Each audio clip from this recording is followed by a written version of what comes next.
Whenever you leave a vehicle, if you do not hold any of the directional movement inputs, you will inherit some of the speed of the vehicle you just left. If the speed you inherited is significantly higher than your normal movement speed, collision with objects and players will cause you to take damage or die.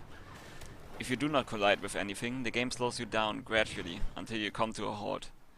Jumping will cause you to retain some of the speed for the duration of the jump. However, jumping after landing from a jump will result in your directional movement becoming slowed. So outside of niche cases, you cannot change jumps forever. Furthermore, the amount of speed you inherit from the vehicle seems to depend mostly on RNG. Sometimes it can actually be higher than the speed of the vehicle itself, which is weird. Sometimes it's lower, most of the times it's relatively logical. Whenever you hold W, A, S or D, the game calculates multiple types of movement speeds and divides them by the amount of movement inputs currently accepted. For W it's 100%, for A or D it's 75%, or for S it's 50%. If two movement inputs are held and accepted by the game, for example W and A, your movement speed is 87.5%. That's because 100% plus 75% divided by 2 is that. If your movement speed is lower than the value of your currently held inputs, for example, if you start moving using the W key from a complete standstill, you quickly accelerate to 100%. Holding a sprint key adds another modifier on top of this value, increasing it. If your movement speed is higher than the value of your currently held inputs, for example, if you get out of a vehicle and inherit a lot of speed and then press W, the game starts to decelerate you drastically. Hence, the key to keeping higher than usual momentum is not to touch W, A, S or D, as long as you have higher than usual movement speed. During a fall, you gradually gain vertical momentum that speeds you up downwards. Once you pull your parachute, the collected vertical momentum is gradually transferred into horizontal momentum in about a second. If you land on the ground during this transition, you will be able to inherit the horizontal speed by jumping. You can only sprint whenever your current weapon is ready to fire.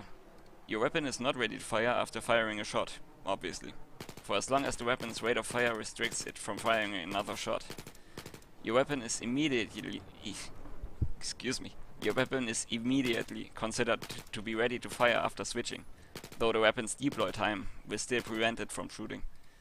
Compare the movement delay after firing a 44 Magnum with that of a P226. Weapons that don't have a rate of fire technically do have one, it's just that this rate of fire is hidden from the player's side. Weapons with low rate of fire include their different RPGs and the M83A1.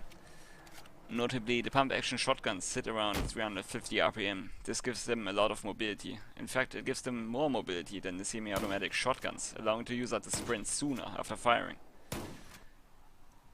Interestingly enough, a weapon's tiered reload has a priority over the deploy time.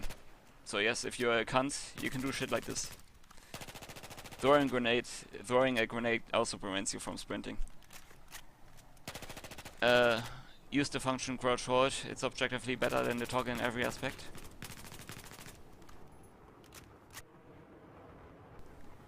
Most people know by now that standing on a wall and going prone will push your character away from the wall. What most people don't know is that you can A. Go prone in the air using this function, B. That doing so allows you to boost yourself off of walls.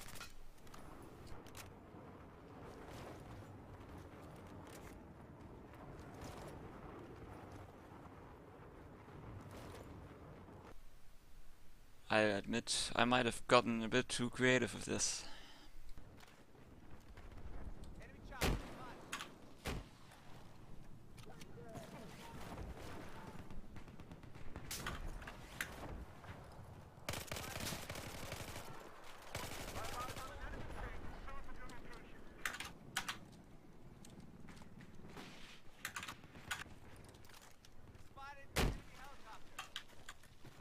You with the seating?